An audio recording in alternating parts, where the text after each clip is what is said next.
Hello friends, welcome to my channel. Caption చూసి shock అయ్యారా? Yes, 3 డేస్లో మొత్తం టూర్ ప్లాన్ కవర్ చేయొచ్చు. పర్సన్కి జస్ట్ 4000 పడుతుంది ఓన్ కార్లో వెళ్తే కనుక. ఓకే, లేట్ చేయకుండా ఫస్ట్ అరకు వ్యాలీకి వెళ్ళిపోదాం. ఫస్ట్ మనం బోరా కేవ్స్కి అయితే వచ్చేసాం.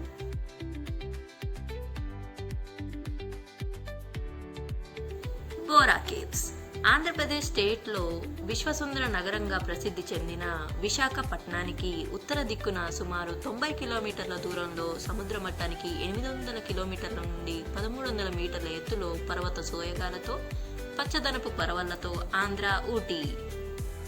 బోరా కేవ్స్. బోరా అనగా ఒడియా భాషలో రంధ్రం అని అర్థం. అంటే ఒక పెద్ద రంధ్రం ద్వారా లోపలికి ప్రవేశించాల్సి ఉంటుంది. దండకారణ్య ప్రాజెక్టులో భాగంగా నిర్మించిన కొత్త వలస కిరందోలు రైలు మార్గం ప్రయాణం చాలా సొరంగాలు, గోస్తా జీవనది జలపాతాన్ని దాటుతూ టూరిస్టులకి నేత్రానందాన్ని ఇస్తుంది.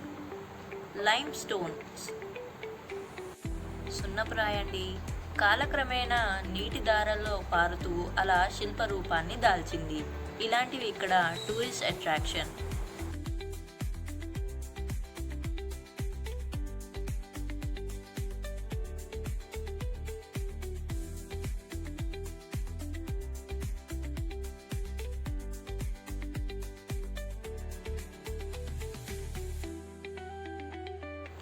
ఈ అరకు వ్యాలీలో మనకి ఒక గైడ్ అవసరం ఎంతైనా ఉంది. అయితే ఇక్కడ ప్రకృతి కాదు, ఇంకో స్పెషల్ ఐటమ్ ఉంది. అదేంటంటే బ్యాంబూ చికెన్ బిర్యానీ. ఇంత దూరం వచ్చాక మనం అది తినకపోతే ఎలా?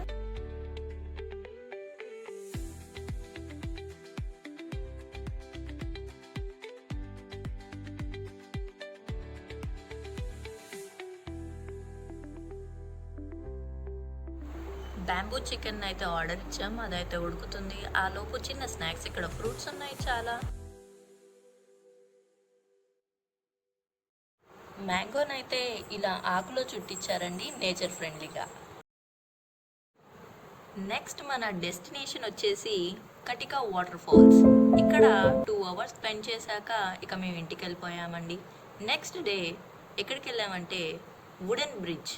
ఈ వుడెన్ బ్రిడ్జ్ మీద వాక్ చేస్తూ మనం కాఫీ ప్లాంటేషన్ ట్రీస్, తమలపాకు చెట్లతోటి, మ్యాంగో ట్రీస్, ఇంకా చాలా చెట్లనే చూడొచ్చు. అయితే మీరు అరకు వచ్చే దారిలో చాలా పనస చెట్లు అయితే ఇక్కడ మీరు చూడొచ్చు.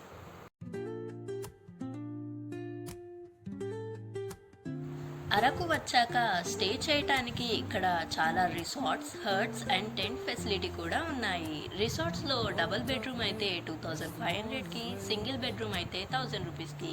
ఇక్కడ వుడెన్ హర్ట్స్ రిసార్ట్స్ కూడా ఉంటాయి, అవి కూడా సేమ్ ప్రైస్. మీరు నేచర్ ప్రియులు అయితే కనుక టెంట్ క్యాంపింగ్ మీకు పర్ఫెక్ట్. లొకేషన్ చాలా పీస్ఫుల్గా ఉంటుంది. మీరు ఏ రిసార్ట్ తీసుకున్నా, లేకపోతే హట్స్ తీసుకున్నా, ఆర్ఎల్స్ క్యాంపింగ్ తీసుకున్నా, ఇక్కడ Apple resort and mountain resorts బాగుంటాయి.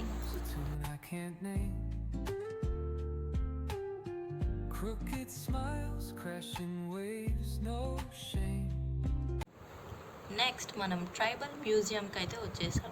ఈ ట్రైబల్ మ్యూజియంలో ఏమేమి ఉంటాయో మనం లోపలికి వెళ్ళి చూద్దాం, పదండి.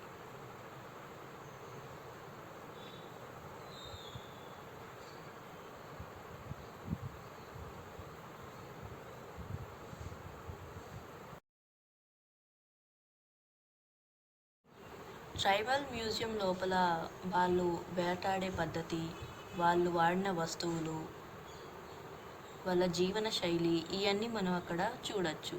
జస్ట్ లైక్ శిల్పారామమే గుర్తొచ్చేసింది చూడండి.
థర్డ్ డే అయితే మనం వైజాగ్ వచ్చేసాము రిషికొండ బీచ్కి. ఇక్కడ చాలా బీచ్లతో పాటు కైలాసగిరి ద మెయిన్ టూరిస్ట్ ప్లేస్గా పరిగణించబడుతుంది.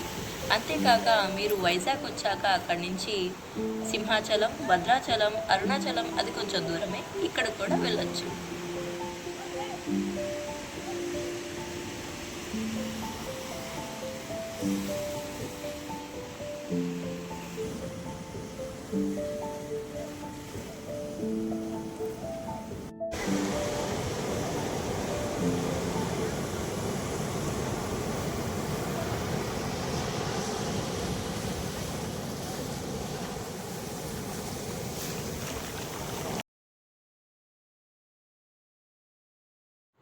మా హస్బెండ్ అక్కడ నా పేరు రాస్తున్నారండి, అన్నట్టే వెళ్ళిపోయింది.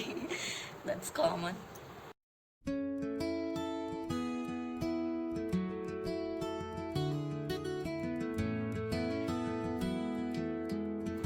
ఇక్కడ ఫిష్ మార్కెట్ ఉంటుంది, అక్కడికి వెళ్ళటం మాత్రం మర్చిపోకండి. అక్కడ చాలా తక్కువలో మీరు ఫిషెస్ అయితే కొనుగోలు చేయొచ్చు. అలాగే ఎండు చేపలు కూడా చాలా తక్కువలోనే దొరుకుతాయి.